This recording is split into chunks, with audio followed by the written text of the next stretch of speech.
everyone, I am Lalita Dhakar and you are watching Lalita's English classes।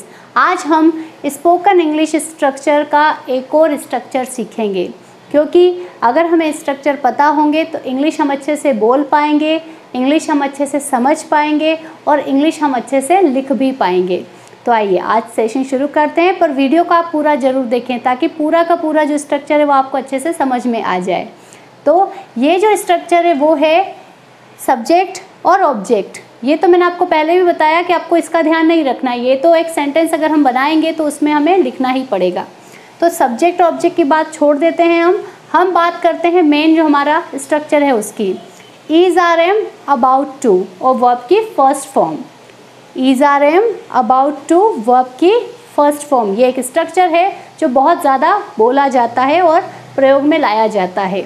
तो ये जो structure है वो हम कब प्रयोग करेंगे? सिचुएशन पहले मैं हिंदी की बताऊंगी आपको और फिर ये भी बताऊंगी कि केवल हिंदी से काम नहीं चलेगा, आपको अपने दिमाग का प्रयोग भी करना पड़ेगा।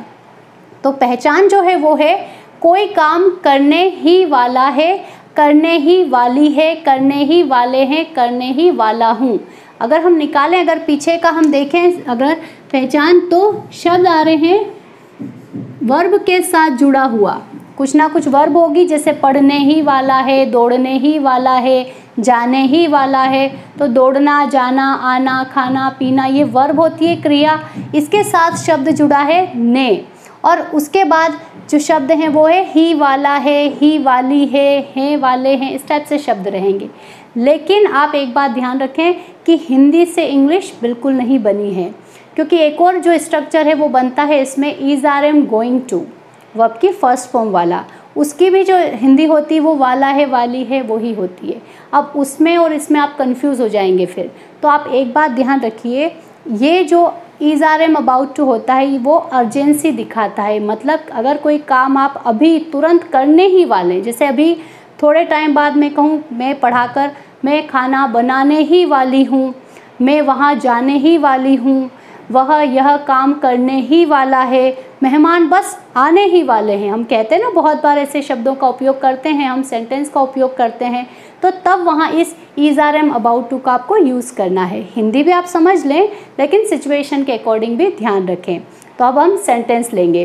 तो सबसे पहला सेंटेंस में लेती हूँ, वह क्रिकेट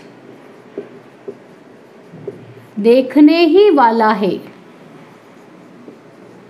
देखिए, मैं हमेशा ये कोशिश करती हूँ कि सेंटेंस बहुत सरल लूँ, ईजी लूँ, ताकि जो बच्चे शुरुआत से सीख रहे हैं या कोई एडवांस लेवल में भी है, सबको समझ में आ जाए।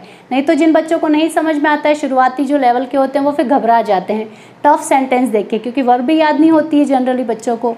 तो हम बिल्कुल ईजी सेंटेंस से लेंगे, वह क्रिकेट देखने ही वाला है। तो देखिए, हिंदी में देखें तो ये शब्द, देखिए मैंने कहा था ना कि शब्द जो है वो वर्ब से जुड़ा हुआ रहेगा। देखना वर्ब है, क्रिया है, देखने से जुड़ा हुआ है, तो ने ही वाला है। इससे आप पहचान सकते हैं एक तो कि ये स्ट्रक्चर से बन जाएगा। ठीक है, बनाने की कोशिश करते हैं। ही, अब वह जो है वो अकेला होता है, मैंने आपको कहानी बार बार बताई है, इसलिए कि आप बाद में परेशान बिल्कुल ना हो। कम है ही, ठीक है, सिंगुलर है, तो हम इज लगाएंगे, बाकी को छोड़ देंगे, आर और एम हम नहीं लगाएंगे। He is about to. अब यहाँ जो दिक्कत आती है वो सबसे ज़्यादा यही आती है, बच्चे पहले ये लिख देते हैं, क्रिकेट लिख देते हैं। यहाँ याद रखिए आप सभी कि हम हमेशा हिंदी में पहले शब्द लिखते हैं और फिर क्रिया लिखते हैं, लेकिन इंग्लिश में पहले क्रिया वर्ब लिखी जाती है और फिर शब्द लिखे जाते हैं। सबसे पहले हम लिखेंगे वॉच।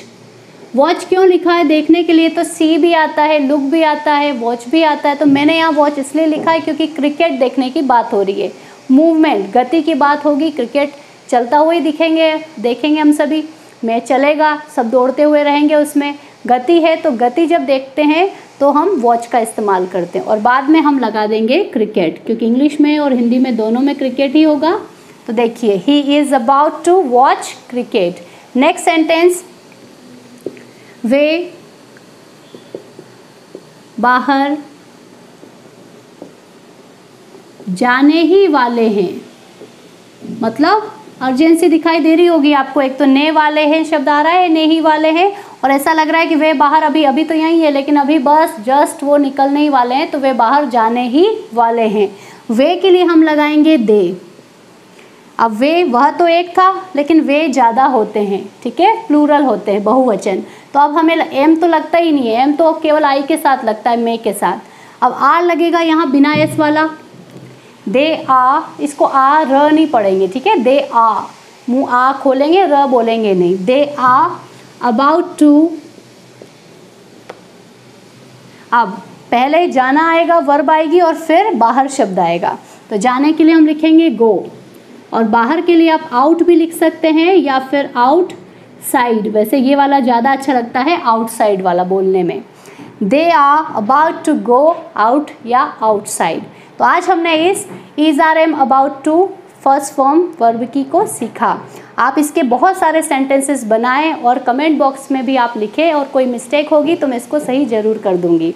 वीडियो अच्छा लगा हो तो लाइक करें और इस वीडियो को शेयर ज़रूर करें, क्योंकि हमारे भारत में बहुत सारे बच्चे ऐसे हैं जो इंग्लिश से घबराते हैं, उन्हें इंग्लिश की बहुत ज़्यादा ज़रूरत है।